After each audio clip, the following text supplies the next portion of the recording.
量匙分量，以平羹為準確。量度凝固粉嘅分量時，記得1匙羹嘅分量係要以平羹為準確。左圖嘅量匙上，凝固粉凸起咗，咁樣係多過1量匙嘅分量。注意攪拌方法同速度。沖調飲品嘅時候，可以一邊加入凝固粉一邊攪拌，更可以喺加入凝固粉之前已經開始攪拌動作。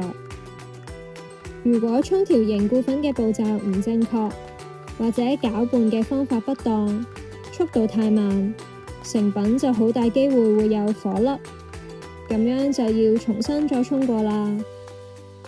使用有刻度嘅容器，或者喺飲用容器上面標示水位。